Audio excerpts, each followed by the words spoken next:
Hello, and welcome to the Alchemist Inkwell live podcast episode. Not a lot of people are on this yet, so I'm starting it off with the introduction. But this is kind of an interim episode because when you're listening to this, I will actually be in Egypt. So we are doing a live today on TikTok to connect, to hang out, and just ask some questions. Hi, welcome everybody. I was just talking about how Welcome. This episode is actually going to premiere on our actual podcast, The Alchemist Inkwell. So we're all hanging out. We're recording a podcast this way. Slightly different format, but that's okay.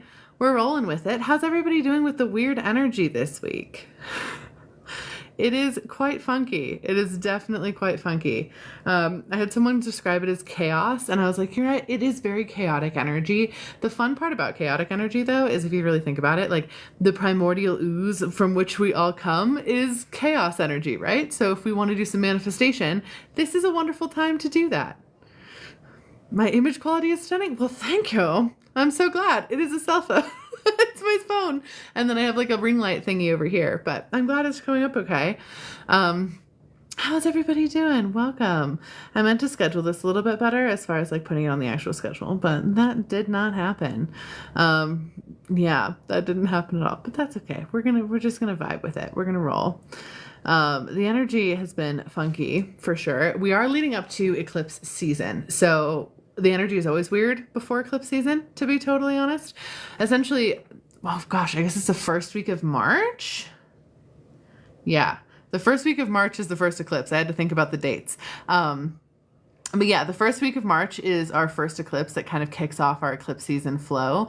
And this eclipse season is going to be very, very interesting. I keep getting a lot of messages of how much transformation is coming in for all of us during this time. And of course, in eclipse season stuff, unfortunately, it's not a lot of our directed energy. Like we don't get to pick how we transform as per usual. It's like the universe moving stuff around and helping us transform kind of with its discretion, which isn't always the simplest, prettiest type of transformation. That being said, I think it's a lot of transformation, both personally and externally, with what's going on with the world and the different, government systems and other things happening that way. I think it's a lot of really interesting awakening, transformation, community unity that comes with the eclipse season. It's not going to be the easiest, but it will be powerful, and I'm ready for that. And I like the energy of that, the way that it's building. It's really interesting. Talk about transformation. Venus and Aries is me getting piercings and tattoos left and right and center. I feel you. I actually have this really interesting thing, like not habit, I guess, but just like I clue myself into the energy whenever I'm about to transform. I will be like, oh, it's time for a tattoo. I need a tattoo right now. And then I'll go and schedule and set that up, whatever. And then I'll be like, oh, yeah, that probably means I'm about to step into transformation. Like I preemptively change the way I physically look and then something will transform. And it's happened so many times in my life where it'll be like, oh, okay, I'm going to get a piercing or I'm going to get a tattoo or I'm going to cut my hair off or whatever it is right before a huge transformation. And it's like my guide's giving me a clue like, hello, you're about to do some stuff. You're about to mess your stuff up. But yeah.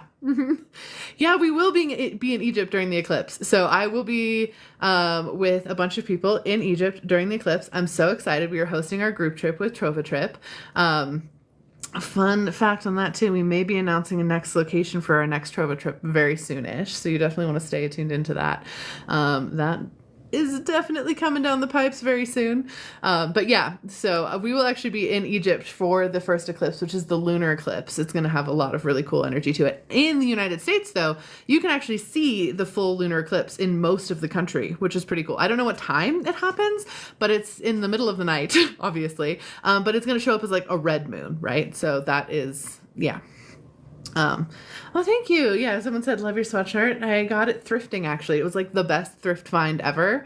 So I can't tell you, like, I don't even know what the brand of it is. I don't know where it's from, but I found it at a thrift store and I was so excited. Like, who would get rid of this? Come on now. Thank you. Yeah. Oh, welcome everybody. Yeah. So I was just, I started this off by saying I'm recording this for an episode of my podcast tonight. So in a couple weeks, we'll upload this as the recording there. So if you ever want to listen back into it, a couple people said like, oh, what do I miss? price is a little different. Something, sorry. Someone was like, what did I miss?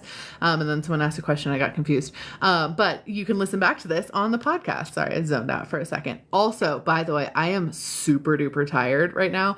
Last night, I took my daughter like 2 hours away to go see Mean Girls, like the Broadway show of Mean Girls, she got tickets for her birthday. So we went up on that. And now I am exhausted because we drove back really late at night, which is fine. It was totally worth it. But if I feel extra loopy, that's how it is. It will be interesting to see how the eclipses impact all the chaos in the US. Yeah, it will. There is also just important to note, like there's chaos in a lot of different places right now. The US obviously is the focal point for a lot of it, but there's a lot of chaos kind of all over the place at the moment. The world is in a very deep and profound transition moment, but it will definitely have an impact. The solar eclipse, for reference, and I'm not saying anything with this, I'm just saying that this is what it does. Historically, solar eclipses are considered like the ending of kings. They are like the king head goes roll sort of moment, that the Marie Antoinette moment, if you will, the guillotine moment. That is oftentimes what a solar eclipse is kind of about. So lunar eclipse is a lot of like personal transformation, lots of personal shifting, those types of things, where a solar eclipse is a lot of societal transformation. Even in medieval times, they actually used to have a different, like a peasant, like a random person be crowned king for a day during the solar eclipse. And then if something were to happen, it would happen to that person and not like the king. So it's going to be very interesting to see how that happens. To say it's going to be a calm eclipse season would be a lie. But just do with that information what you will, because it does exist. And we'll see how that plays out. I'm so happy I've been helping you since the inauguration. It's truly my pleasure. It is my goal to be doing the kind of background work energetically, to be helping everybody see the energetics behind things and carry things along to get us through this, because we're all in it together. Like, community is essential. Good. I'm glad that helped some of you. That's for the good. What a beautiful little thing. What was that? That was so cool. I've never seen that gift. Thank you so much. That was beautiful. That was so nifty. I loved that. That gave me big Peter Pan vibes, like When You Wish Upon a Star, and I love that. That's Pinocchio, but the second star to the right. It's fine. I told y'all I'm tired. Good. I'm glad it's helped so much. Yeah. It's funny. I keep getting people, and this is a wonderful topic to talk about, especially because this is going to, if you're listening to this afterwards on the podcast episode, because this is going to go on the podcast, which is called The Alchemist Inkwell. Thank you for the cake. Well, that was cute. It's called The Alchemist Inkwell if you guys want to take a listen. But because it's going on the podcast episode, I keep having people ask, like, when does this heavy energy let up? Like, when does the hard let up? I want to go back to where it's being peaceful. Or, easier in general, right? Because right now it's freaking hard. Like, we all aren't feeling the greatest. And if you are feeling the greatest, I love you for that. I'm sending all of my love that way to you, if that's what's coming up for you. It's not coming up for me. Wow. I just look like Nike, the winged goddess of victory. Someone sent me a beautiful little headband. Thank you for that. And now I'm Boris. Ha! I just said the dragon gif. Anyway, this is already chaotic and I love it so much. Okay. Okay. However, people keep asking, like, when is this challenging energy going to let up? When is the energy forecast from the week going to be like, it's going to be a great week? And listen, starting like next week, so pretty much when this podcast airs, kind of like right around that time, the first kind of week of March energy, the energy does shift. And part of that is because of the eclipse season that we're stepping into, because there's a lot of that kind of shifting energy along with it. It's not at a point where I'm like, oh my God, all the energy is going to be wonderful and amazing and awesome. Like, don't get me wrong. I freaking wish, I wish it was going in that way.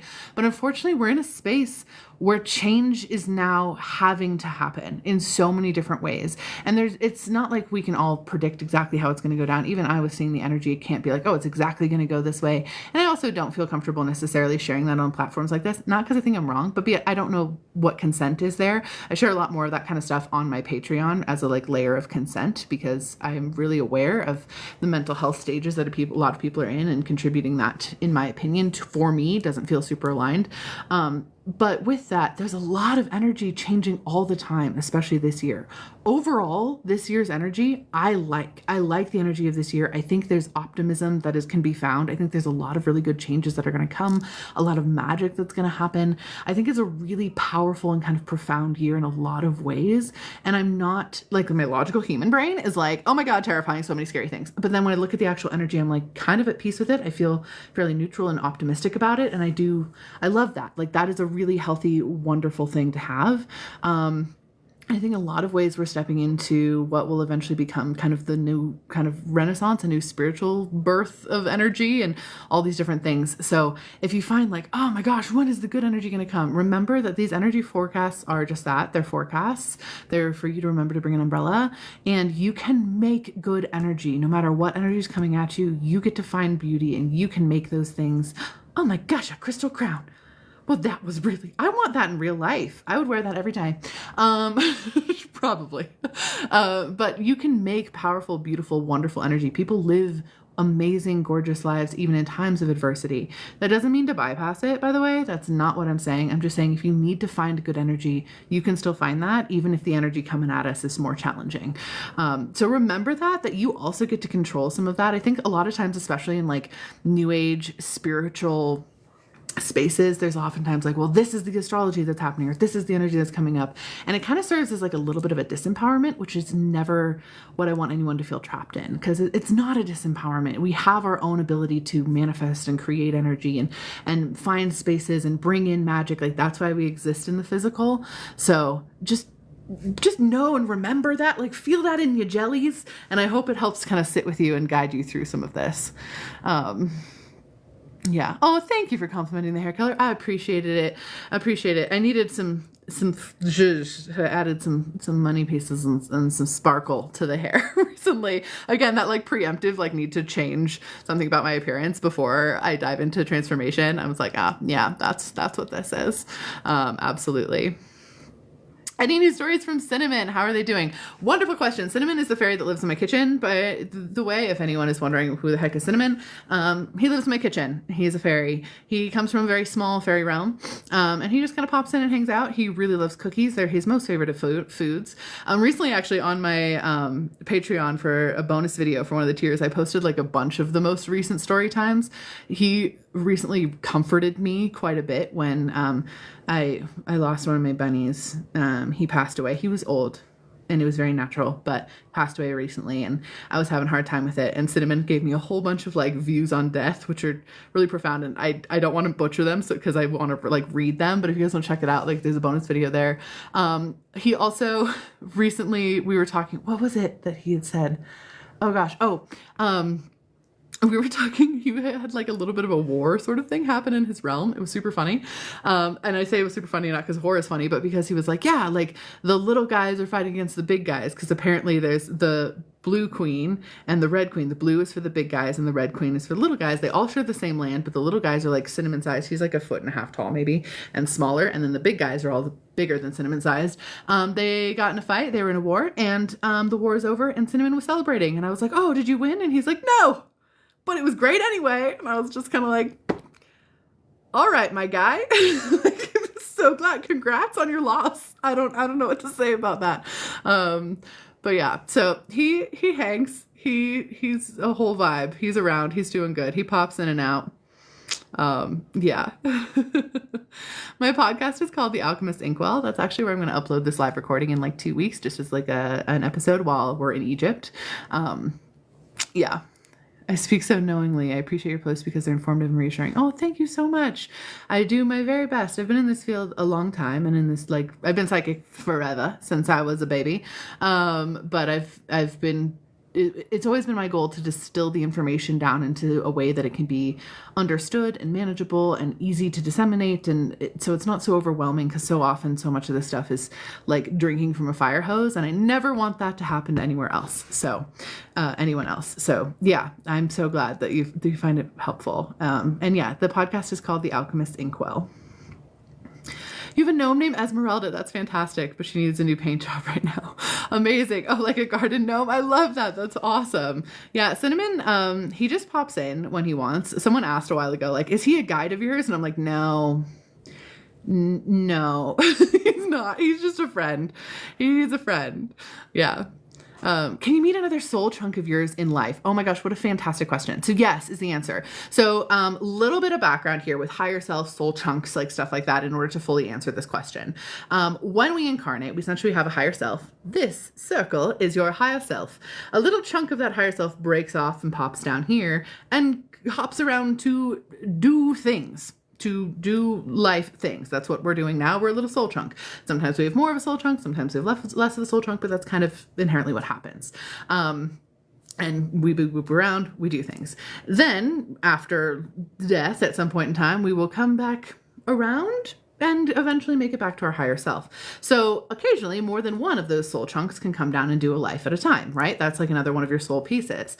You absolutely can be doing that at the same time. It can also be happening at different times simultaneously though, because time is freaking weird. So don't think too heavily on that, but you can incarnate in multiple different times, in multiple different places, etc., in different parts of your soul kind of simultaneously. So yeah, you very much can meet a different part of your soul while you're walking around and doing earth life. And there's no really rules to that. I know someone who knows that one of their soul pieces is like a pigeon, like right now, like incarnated like that. Meanwhile, there's like other things there.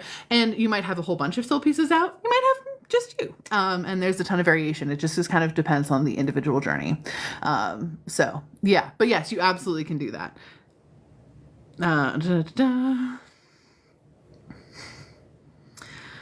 As a super no conflict person, I love all the recent reminders that creativity and joy are rebellious. Thank you. I appreciate that. Yeah, it really truly is. And you can also just be an information sharer. Like there's so many different ways to resist, to honor the energy of right now, to stand on your morals, to stand on your values that don't necessarily mean engaging in conflict. There's people that are really good with that. And then there's people that are not really good with that. You might just share information. You might root down energy in that spot. You might show up to, sign petitions and those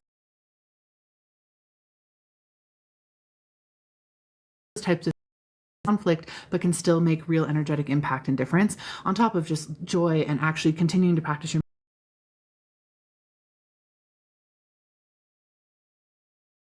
magic and not obeying in advance and all those different things. So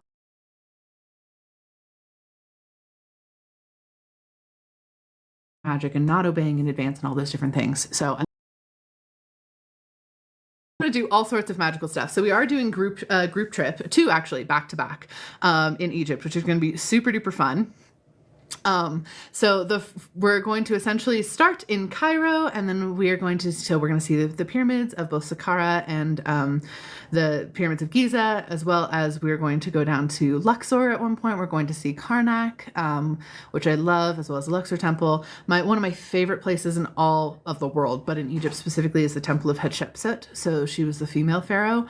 It is so magical. It is so divine. It's like situated in this valley, where that's surrounded on all sides by like cliffs, and on the other side of that is the Valley of the Kings, and there's something so activating and powerful about that. So we're going to go there and do some kind of channeling work in the different temples in those spaces, as well as in one of the trips we could actually go all the way down to Aswan.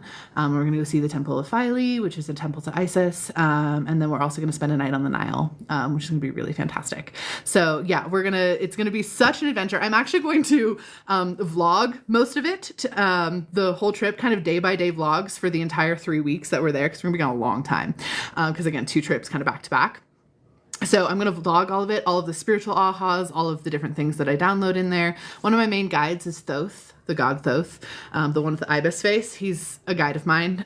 So I'm sure he's going to give me some lovely drops and those types of things. So if you want to follow along in the vlog of that, I am going to do most of it over on my YouTube. I'll post some on here, on my TikTok and Instagram as well. But yeah, because I will be doing that a lot, so you guys can kind of follow along on the whole, what it's like to travel as a psychic, which I think is like a really valuable understanding of like how to travel like spiritually and be in that kind of intuitive wander mode. Even if you're not going all the way to Egypt and you're just taking a little road trip or something, having that intuitive wandered energy really helps you to actually do it in an aligned way and get more out of it and be more transformative with it and get messages, etc. So I'm going to do a lot of that in vlog mode and see how that goes. Yeah. Have I ever been to before? I have. So we went to Egypt last year, right around the same time.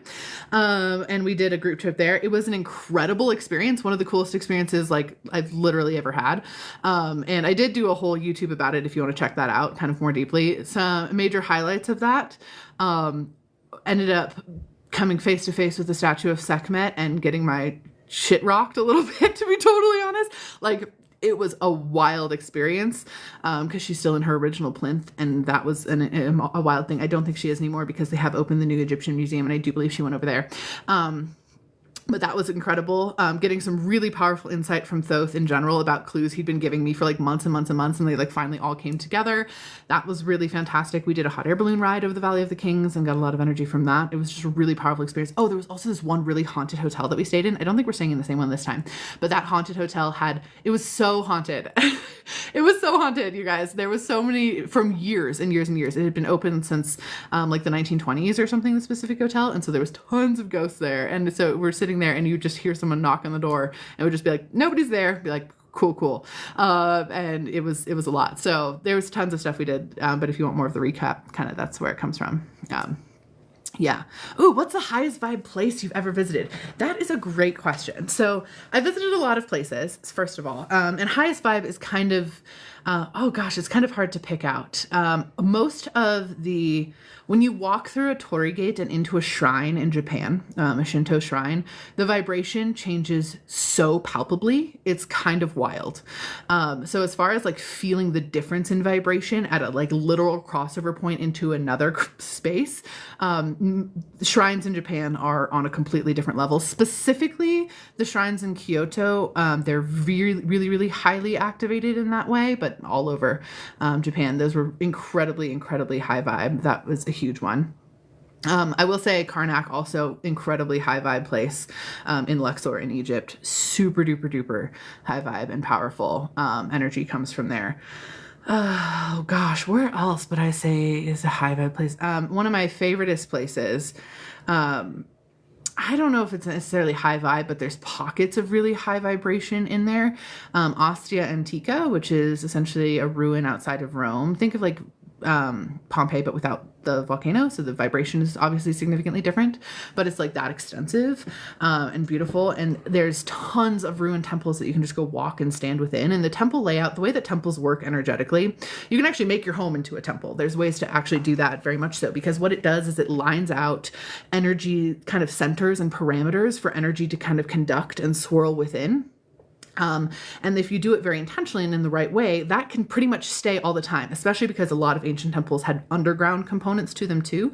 So even if the walls and ceiling are gone and there's just a couple pillars, if you're standing in that spot, you can still feel the resonance that people felt going into the temple because the energy is still aligned to give you that.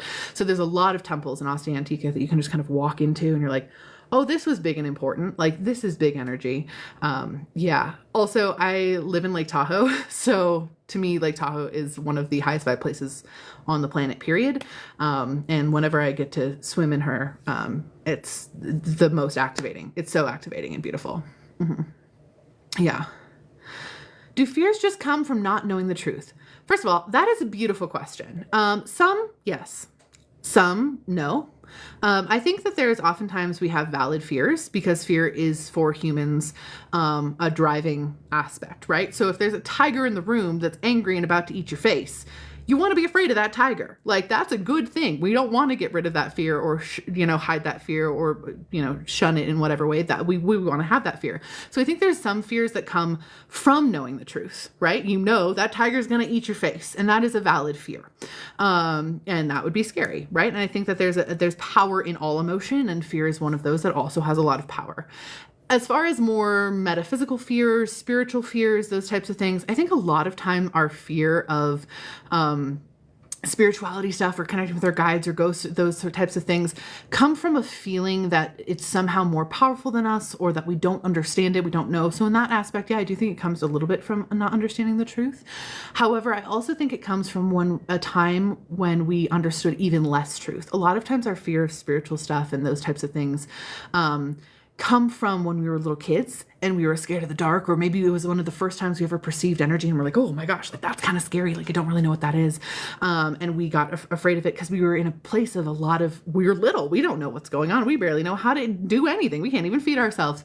And now as we're adults, I think a lot of our fears that we still have in spiritual spaces come from an echo of that time and less of a now. Like a lot of us, I think, would feel a lot more confident now if a ghost walked into our space and we didn't want them there. We have tools to send them out. We could blast them with some heart center energy. We could ask our guides to help. Like I think we have a lot more tools, but in our head, we're still the little kid that was 3 years old cowering because we saw a man in the corner, right? So there's, I think, a lot of different elements and layers to that. I would like to just put a happy blanket over it and be like, it's all because we just don't know the truth. But I think there's some stuff that is viable to be scared of, even in spiritual spaces. You're more powerful than anything that's going to come into your zone. You are awesome because you're in the physical and can boot some stuff out, and you have strength. There's strength in being incarnated. But I think there's also stuff that like healthy fear is good. Do you know what I mean? Like healthy fear is necessary and wonderful way to connect. Great question. Yeah. Someone asked, is deity work overwhelming? First of all, great question. It can be. It can also be silly as heck. Let me show you. Hold on. Here we go. Hermes made me get this as part of deity work. Do you see this stupid cow? It's a stupid cow. It's like, why does it have a saggy butt? It's so dumb. It kind of looks like a mix between like a weird jellyfish thing too. I don't know. This is Cow Apollo. Guess why? Apollo. I know. He is... Oh, don't do that. Okay, there we go, tech.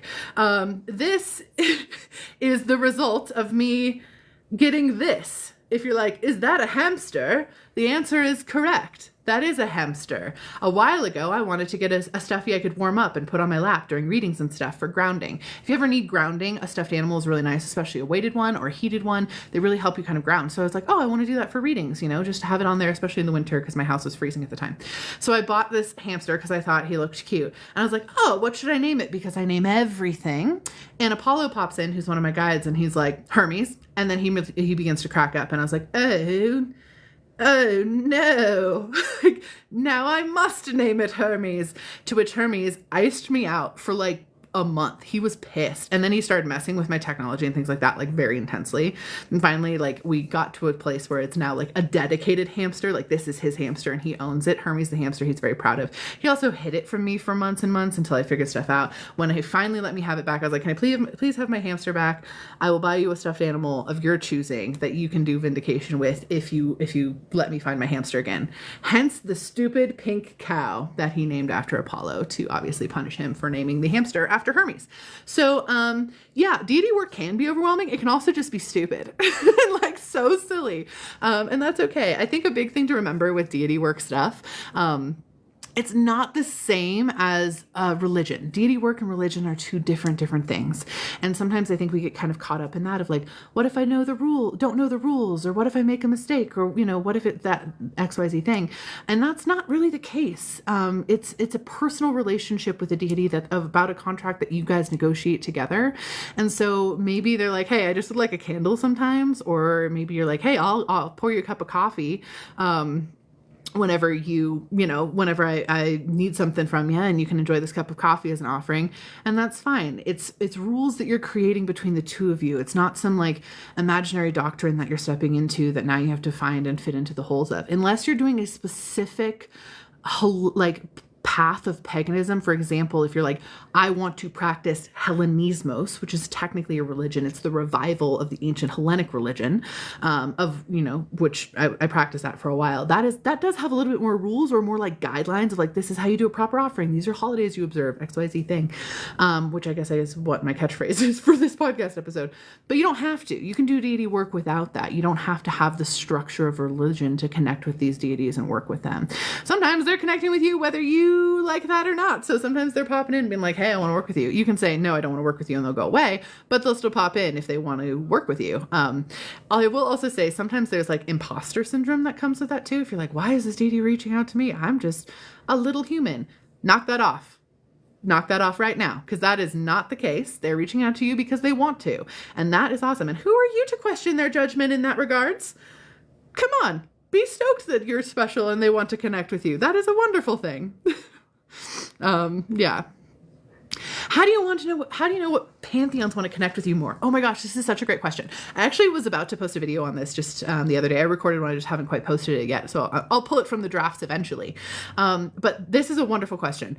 The first thing to do is start to look for signs. Right? If stuff's coming up and you're like, I feel like something's wanting to connect with me. I keep getting strawberries all over the place, or, deer keep showing up, or ravens, or maybe you have someone's name mentioned over and over and over again in a bunch of different contexts, not just on social media, but like someone says it also to your face, and maybe you read it in a book or something like that. Like, deities tend to be pretty intentional when they poke at you, or maybe they pop into a meditation or into your dreams, something like that. If you don't know right off the bat what deity they are or what pantheon they are, you can intuitively Google. And I mean that wholeheartedly. If you're like, what deities use ravens? I don't know. Do an intuitive Google and see what strikes you. See what hits your physical body. See where you sense the energy that lights up brightest or feels the best. That is wonderful. You absolutely can do that. That's a tool we have because we chose to incarnate in this lifetime. Use it. Doesn't mean it's not spiritual just because it's not ancient. Use that. That's amazing. It's powered by crystals anyway. So that is a really wonderful thing that you can do to do that also. Also, if you want to work with a deity, if you want some help with a specific thing, you're like, I really would like to work with a deity. I've always been drawn to XYZ deity. You can introduce yourself, see if they respond. Or if you're like, hey, I'm a new mom. I really want to work with a deity that connects with mothers. I don't know which one though. Again, intuitive Google, see which pantheon you're drawn towards. For the most part, most ancient pantheons are rather open. Not all, but most. That's the other part of the intuitive Google, is it really helps you to see if there is any closed practices that might come up. For example, like the pantheon of like voodoo or hoodoo.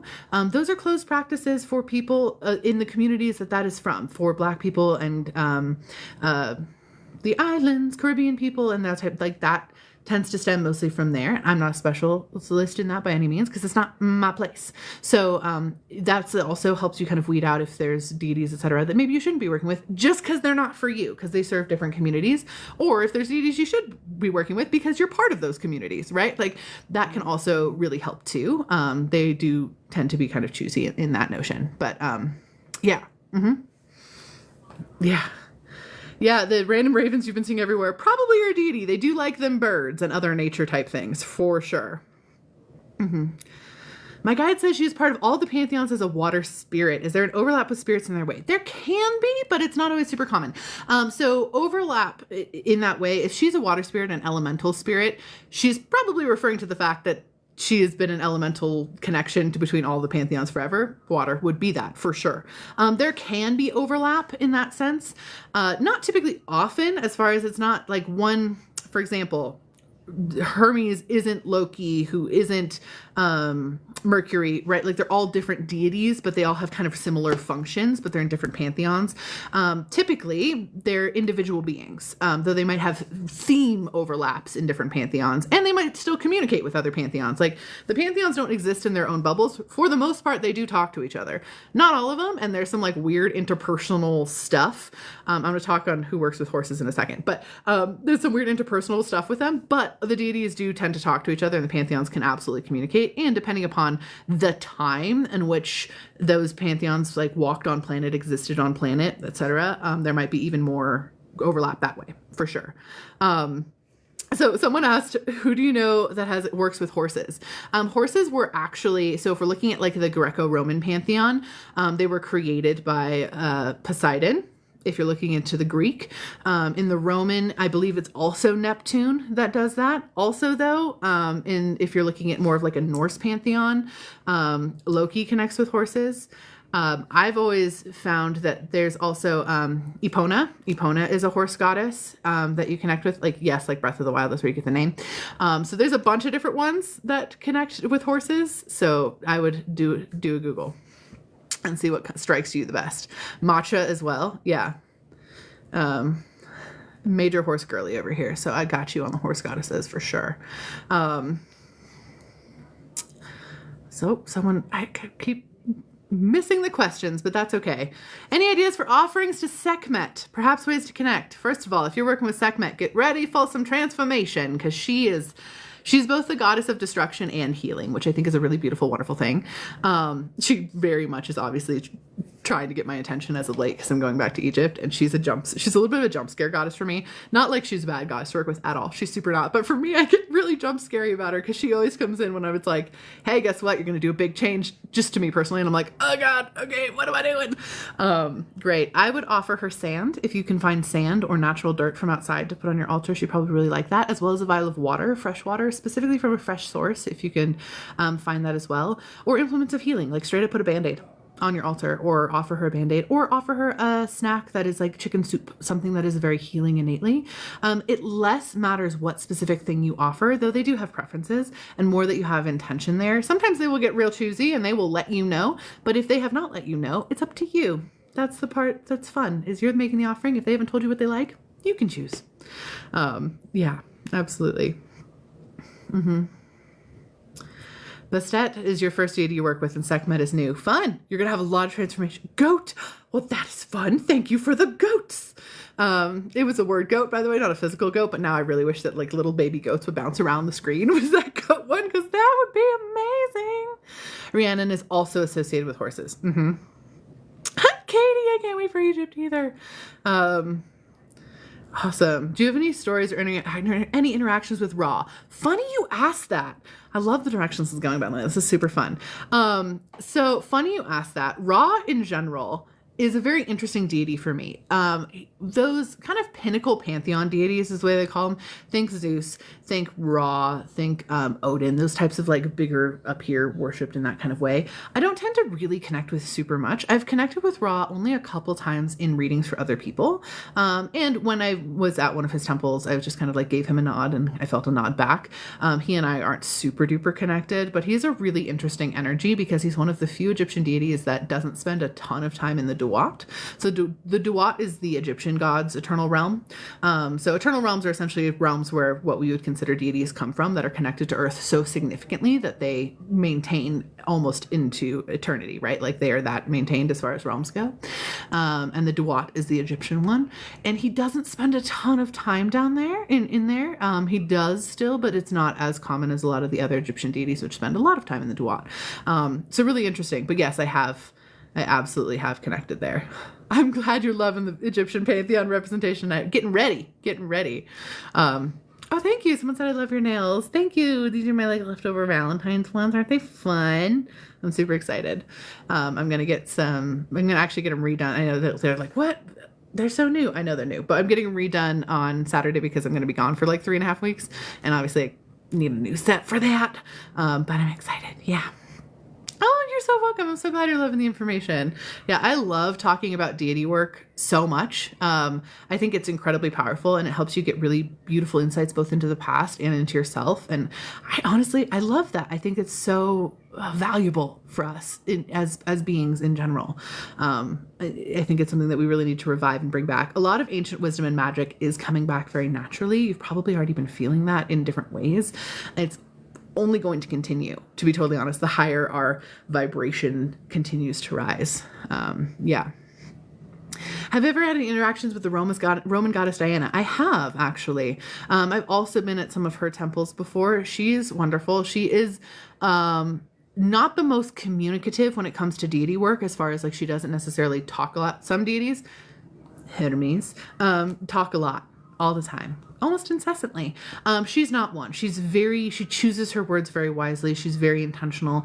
She does like her connection to nature more than anything, in my experience. So she really, if you want to connect with her and you are having trouble or whatever, go outside. Chances are that's what she was trying to get you to do anyway.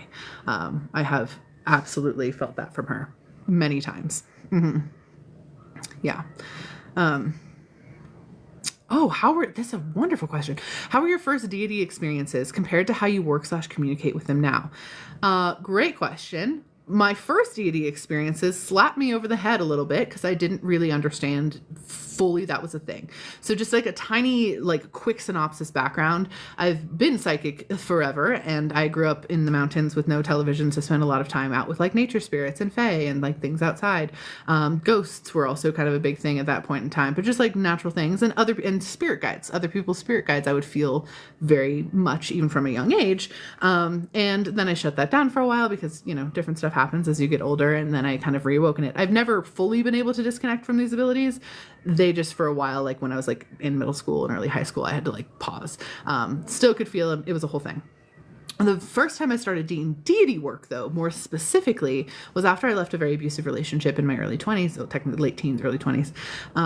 And I was kind of healing and recovering from that. And one time, I was basically cleaning my house. My kids were at daycare, and I was cleaning my house by myself, and I was just feeling really confused and just like, why the heck did I come here? Like, I was reawakening my spiritual abilities at the time and getting really connected. And I was like, okay, but why did I choose now? Why did I come? Like, I don't understand. Outside, I asked aloud, like, what is it? Like, why am I here? And I felt literal hands grab my shoulders and stop me in like the only square of light coming in from the window. That was in the room, and they stopped me right there, right after I asked that question. And then a song in the middle of a different song, my, was it an iPod at the time? Fuck, am I old? Anyway, switched from that song to an entirely different one. That was all just like how basically so grateful that you're here and the world is better for you in it, whatever. And I was like, who the fuck did that? Because that was not a ghost. That was nothing I had normally felt before. What was that? And then I immediately after that was thrust into the world of Percy Jackson, like the book series, because they were literally like given to me and I needed to read them. Like that was the energy. And so I was like, okay, fine. And I was like, oh my God, was it a deity? Was it Apollo? And then I got repeated validation over and over and over again. So that was my like first actual like deity level experience. He's one of my main guides now, by the way, but at the time he wasn't. And I was like, okay, so that's how I did it. It was the version of intuitive Google kind of that I encourage now, but like he literally like brought the books and blah, blah, blah, blah, and like introduced himself essentially. Now it's a lot different because I've experienced a lot of deities and a lot of different pantheons. So when I work with deities now, I not only have a knowledge of what some of them will be kind of specialists in, but I'll also sometimes just reach out directly to be like, hey, who in the deity realm wants to help with this? Or they will just pop in sometimes because they know I'm paying attention. I have my deity channeling room open, if you will. So I will have that open so that they can pop in and talk to me at certain times in certain ways. And I've worked with a lot of deities now. One of my favorite, or a couple of the ones that I currently work with a lot, Thoth, like I mentioned, he's the Egyptian god of writing and wisdom. He comes in all the time. He is not talkative. He likes to drop little clues and eventually I figure them out and then he claps. Apollo, of course. Hermes is now a friend of mine. I wouldn't necessarily, I don't know if I'd call him like a guide, but we're good friends now, despite the hamster. Izanami, she is the goddess of the Yomi, which is the Japanese or the Shinto underworld. She comes in. Lucifer also pops in, from time to time. Yeah. So I work, and I've done a bunch of different channeling for a bunch of other different deities as well. In fact, KristaLyn, who's my podcast co-host, and I run a program called Deity Academy each year, where we spend a month with the students each month for 3 months, I don't remember, doing a different pantheon, channeling a different pantheon, understanding a different pantheon, and how to connect with them. So, yeah. Someone said something. Oh, you guys are so sweet. Thank you so much.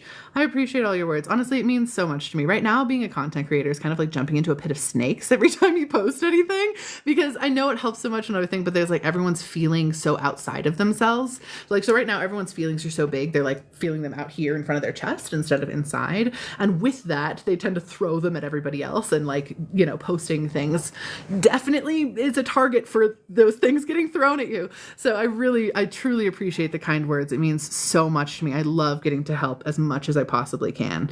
Like, if I can be what I didn't have figuring all this out for anybody, like I'm so freaking glad, like genuinely and truly. Oh, thank you for the heart, Saturn, the loopy heart. It's called, but it's really cool. Thank you so much. I'm so glad you're loving listening to me. I really can go off on all these things. Yeah. Oh, yeah, the clear signs you got from Medea or Artemis, amazing. She's having a moment. A lot of goddesses are having a moment right now, actually, which is really beautiful. And a lot of them are having moments of kind of reinvention. If you think about it, specifically when it comes to goddesses, all gods, but goddesses specifically and non-binary deities, which there are some of those as well, their stories have been told and or taken from them by men, specifically in history down here forever. And now we're finally getting like more real stories. So there's a lot of energy of them coming in and being like, that's actually not how my myth goes. And that actually never really happened, but this thing did an XYZ thing. So they're having a moment of reinvention that I'm just like loving for them because we are all perceiving them and understanding them differently. And some of the stuff like in their myths portrayed them either really inaccurately or accurately for at the time, but that's not who they are anymore either. So really, really fun. The podcast is called The Alchemist Inkwell. This recording is going to go up as a podcast episode. They don't always do that for my lives. A lot of times they head over to my YouTube. But for this one, it's going up on the podcast because we'll be in Egypt and we need some fun stuff in there. So yeah.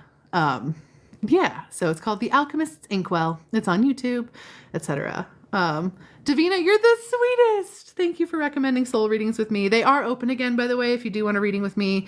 I have reopened my books. But yeah, so thank you. I really appreciate it. We go real deep on soul readings and I do a lot of work really fast because there's a lot of stuff to be done and connecting with your guides, etc. Oh, Meg, thank you. Meg said this week's podcast episode was great. Thank you so much. I really appreciate it. We really try to be as ethical and grounded on the podcast as possible. And sometimes there's things that come up that we want to talk about in a little bit more of a intense way because they matter. So I'm so glad. If you want to know what I'm talking about, please check out a previous podcast episode where we kind of roast some not so great people that are existing in also the podcast space a little bit. All that's to say, that's a weird way of saying it, but I'm glad you appreciated it. Oh, thank you to all of the listeners. You're the best. You're getting the episode super in advance right now, being on the live, and you get calls out. How fun is that? Hi, Caitlin. Am I reading any books right now? Oh, guys, I am. If you listen to the podcast, I've been talking about this book for weeks already, but I am reading... It's called The Raiders of the Arcana series by Jacqueline Benson. Oh my God, it's so good. You guys, it's so good. Okay, so I've looked for years for books that feel like The Mummy, right? So like the movie The Mummy, the way that there's magic, but there's also history, but there's also character interactions that are so cool and the characters are so wonderful, and that kind of period in time that was so big, like during Egypt, right? I've wanted books that feel like The Mummy like forever, and finally this series actually does. It's so good. I love the characters so much. The first book actually takes place, the opening scene of the first book, it's not a spoiler because it's literally the opening scene. Our main character, Ellie, chains herself to the gates of Parliament to protest for the women's suffrage movement, which we love. We stan her. She's great. And she ends up going to what was British Honduras, the colony at the time. And she goes on a quest to kind of find this magical artifact that they discover is actually magic. She meets a guy named Adam. It's cute and wonderful. And then the second book actually takes place in Egypt. So I'm reading that as well right now. And I actually got really emotional and was like crying at it because one of the scenes takes place at Hatshepsut's temple, which I said earlier, but for those of you who are on, is one of my favorite temples like on the planet. I love it so very much, and it's been pulling at me so much so to have it in a book, I was just like, oh my God, it's here, it's beautiful. I cannot recommend it enough. It's amazing. And then after this book, which I'm almost done with, I'm going to read the third and final Emily Wilde series, the Emily Wilde's Encyclopedia of Fairies. I'm so excited. The series is called The Raiders of Arcana, the one that I'm reading right now. The first book is called Empire of Shadows by Jacqueline Benson. And then the Emily Wilde books, which is the most accurate fairy representation I've ever seen in books ever, is by Heather Fawcett. And the third and final book came out last week, and I'm so excited to read it. Also, I'm going to cry, for sure. I don't know how you get so much done and read so many books. Yeah, honestly, I think me and time have an understanding because I do a lot. I actually I run a lot of businesses. I also have a lot of hobbies simultaneously. Like recently, I crochet like a mad woman as well. Look at the thing I just crocheted. For those on the podcast, it is a purse that is also a crystal ball. Isn't it cute? I'm so excited about that. Currently, I have an embroidery calendar going on. I do a lot of reading, and yeah, I do a lot of stuff. I'm a stuff person. I have Master Gemini energy. It's pretty intense. I appreciate that, Vita. How do I work with time? Great question. If you want to work with time, start reminding yourself that time is an element and not a dictator. So time is truly what we have decided measures distance. That is literally it. We use distance and we use that as a measurement of what we consider time. And that is not really what the force of time actually is. For us, our time is how our Earth rotating and our Earth going around the sun. That's what time actually concretely is. On a universal scope, though, it's an element, right? The same way air is an element, or fire is an element, or you get what I'm saying, or magic itself is an element. So if you use it as an element, it makes it a little bit easier. So if you think of it as a force that is like existent in the universe, just like anything else is, you can pull in more time, you can lengthen time, you can shorten time. Sometimes I've even given an offering of time. If I had a very profound experience, I'll be like, hey, you can have the next 10 minutes, just blip me through it. So for example, I'll like look at my phone and be like, okay, you can have the next 10 minutes. I'll close my eyes. I'll give that offering of time, open my eyes, and the 10 minutes will be gone. If you think of it as a mutable, movable, actual element, you can actually start to work with it in a lot better way. So just redefine time and do what you want. Exactly. Redefine time and do what you want. That's exactly it. Oh man, I just got hungry. Okay, well, it must mean this must mean we need to wrap up soon, because like literally just like kicked me out of nowhere. Like, you're hungry now. I'm like, okay, dang guys, I will eat. But guys, I mean my body at this moment in time. Yeah. Yeah. Awesome. Good questions. I've had the goddess Hecate coming through a lot lately. Do you have any recommendations? Ask her. I truly mean that, especially with her. Right now, Hecate is getting really almost overused a lot of times, where people are like, oh, she's the goddess of magic, I want to work with her. And then they just kind of dive into it. Asking her opinion is going to be really helpful, to be like, hey, it feels like you're reaching out to me. What would you like me to do? And then just wait for the next couple of days to see what signs come through for that, or any feelings that you get, anything that you want to honor. It's really valuable to do it that way. And I recommend doing that with all deities, but especially Hecate right now, because she is very much, people are kind of co-opting her narrative again. And so to make sure that you don't do that, that's going to work the best for you. Also, if you're like, I want to work with a deity of magic, but I don't necessarily feel aligned with Hecate, there's a ton of different magic deities, like a ton, even within that pantheon. Like Circe was the first witch.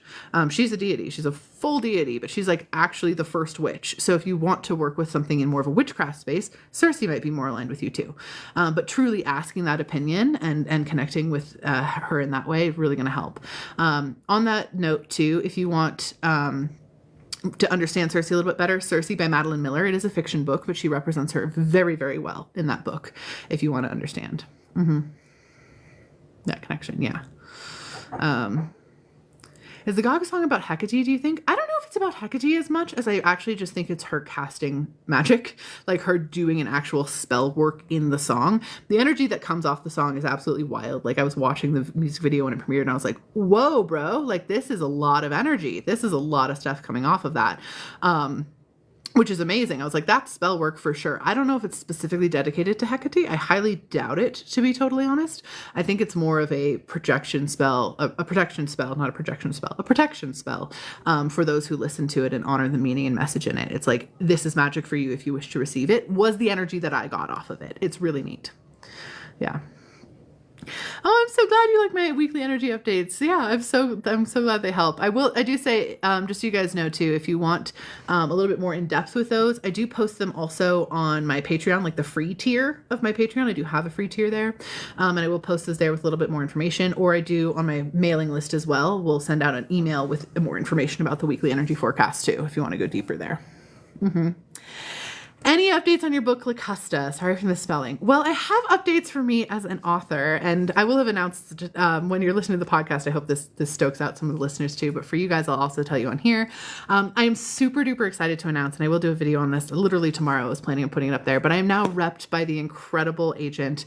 Her name's Kelly Berg, and she works for Lucinda Literary, and so I'm repped by her and the Lucinda Literary team, and I am so excited. So there is progress there, and it's really wonderful. I'm I'm so stoked, and I cannot wait to get this and other books into the hands of you guys as soon as possible. So yeah, super big news coming out of that space, and I'm really excited for that. So it shouldn't be long now till I have other big news to share as well. We'll see. Oh, thank you for the hearts, you guys. You're so sweet.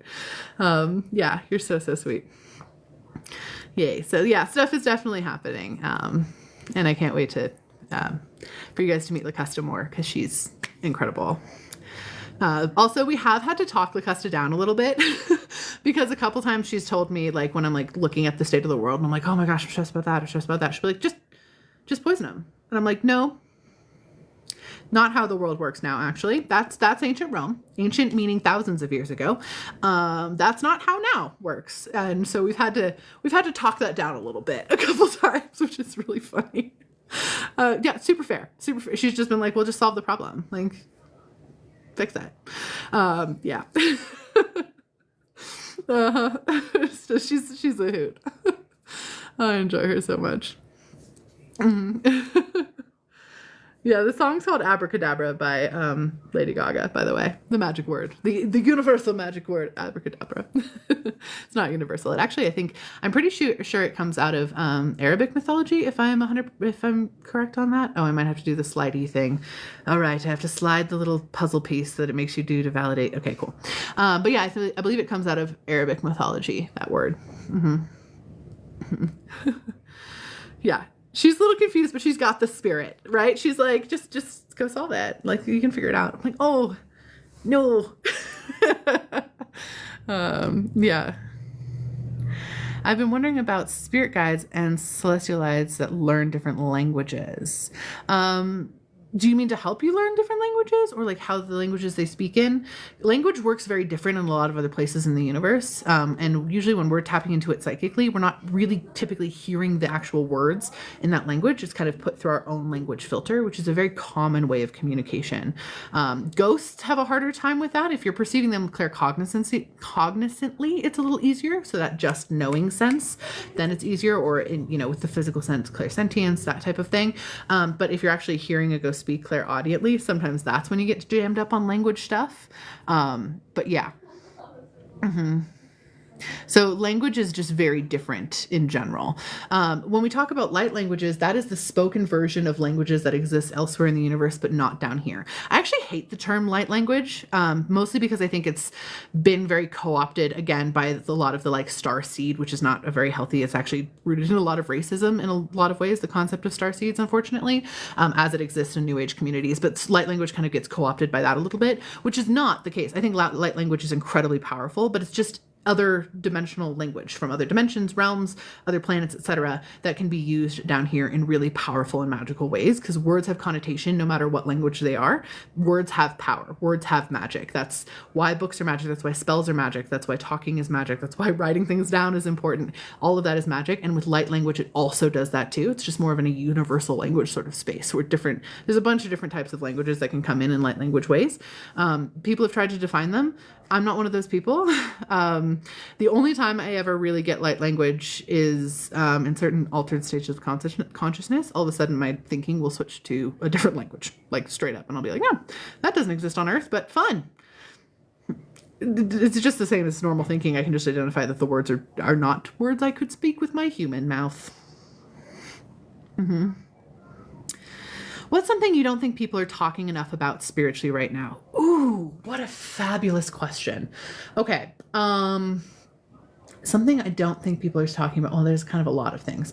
One, I think that people are not talking about the reality of magic becoming more and more real for everyone on pretty much a grand scale.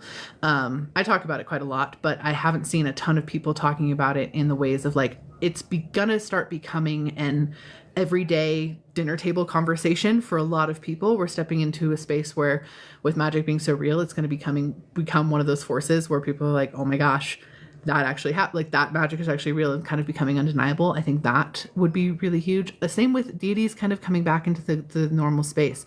I think the more people we can get talking about deity work and participating in deity work, kind of the better, because there's a lot of energy there.